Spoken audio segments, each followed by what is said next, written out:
Alright, this is Resident Evil Daylight, the RPD Player's Guide.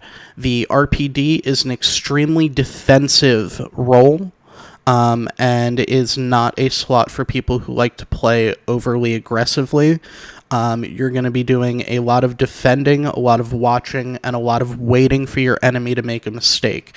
That is the key when playing the RPD. You want the undead to overextend, and you want to punish them when they do. So this is your main base. You have the main RPD building here, which is one of the conditions for the living to actually be able to survive. If both the main RPD structure and the SWAT office fall, the RPD is considered dead, and the game is over. So you need to protect those 2 points as much as you can.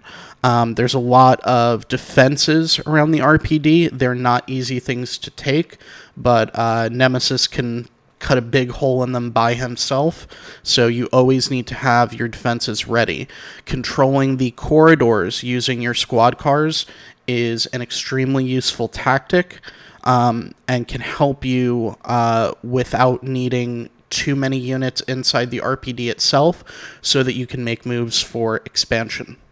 In addition to the main spawn and the SWAT spawns, which spawn mainly ghosts and non-hero firebats here, and the SWAT spawn, which is mostly hero firebats and marines, you also have the STARS office, which spawns your Goliaths, which are probably one of your strongest base units, and are extremely useful. Normally, you'll keep them in reserve, A, to provide adequate defense for the RPD, but B, to have them as a mass to use when you are making a grab to either take a new position for yourself or to destroy an external undead position, such as one of the dog pounds. The RPD has additionally the garage spawn, which gives you not only your squad cars, but your duckies, as we call them, the funny, tank-turreted Goliaths. That is the RPD Riot Squad, and they are primarily meant for assaulting undead base positions and are one of the only siege units that you get. One of the other benefits the RPD has is a decent number of heroes. You start with Leon, Chief Irons, and Marvin, and you can actually bring Leon to the gas station here in order to get Claire, which will put you at 4 heroes, which is pretty sizable. Although the RPD heroes are not as strong as the player heroes or some of the undead ones, they are still pretty formidable, and using them both for defense or offense can be extremely effective. The thing that you don't want to do is lose them. They are your aces in the hole, and you are much more of a threat with them than without them. And if you lose them, you're going to give the undead a lot more room to maneuver. Now, as RPD, I normally like to take the college first. It's reasonably close to the RPD itself. Is not near any real undead positions except Graveyard, which is very far for them to take, especially early, and can be fortified reasonably well without too many squad cars. Usually you can pull in your starting checkpoint right here into the college, take it almost immediately, and send some backup out of your first couple of spawns and fortify this position pretty well. From there, your future expansion is kind of going to be dictated by what the undead is doing and how your UBCS player is progressing. Now, if your UBCS player is doing well, if they've got Hunk, if they're able to take the garage base and really solidify their position, that gives you a really good position to take the power substation. Grocery does block you in between college from taking substation, not directly in triggers, but just geographically. And so Normally, I would like Grocery to either be under extreme threat or outright killed before taking Power Station. And if you've managed to do that, especially if Graveyard hasn't been taken, you've effectively chopped off the entire top right corner of the map from the undead.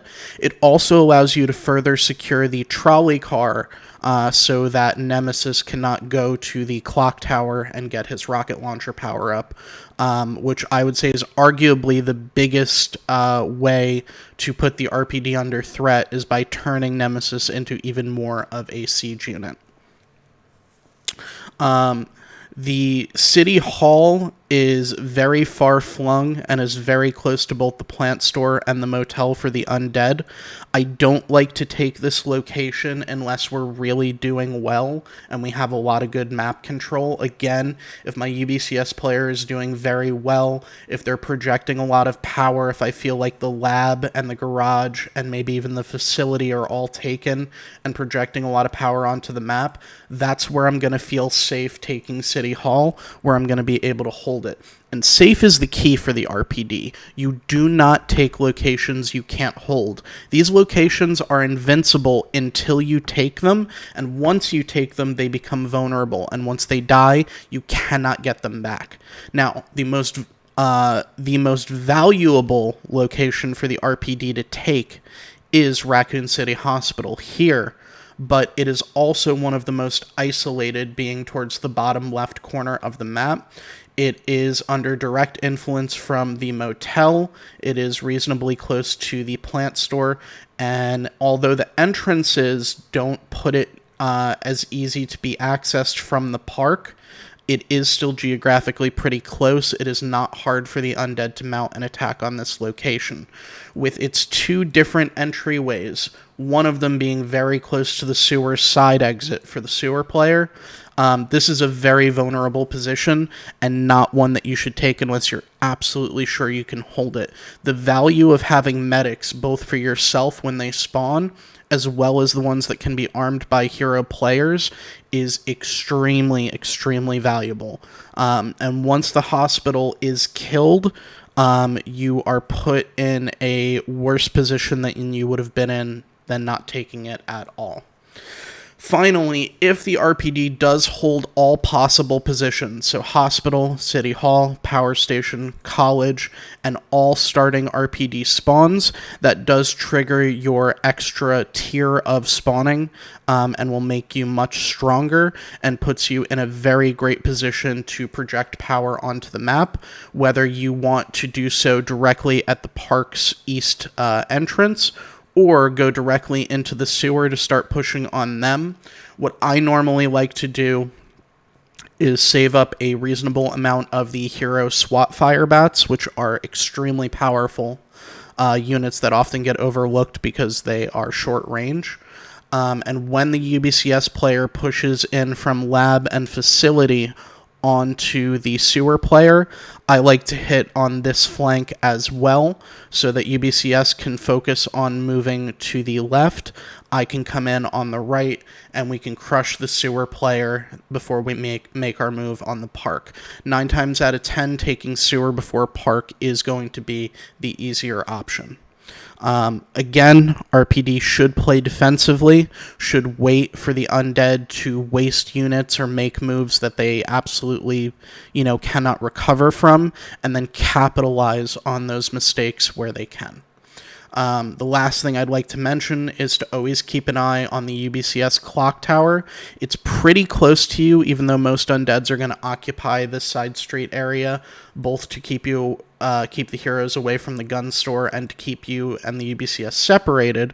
But if they are under threat, you're in a great position to come in and attack from the rear on any undead forces that may be assaulting the radio tower position. So that's it for playing as the RPD, and I hope this helps you play better.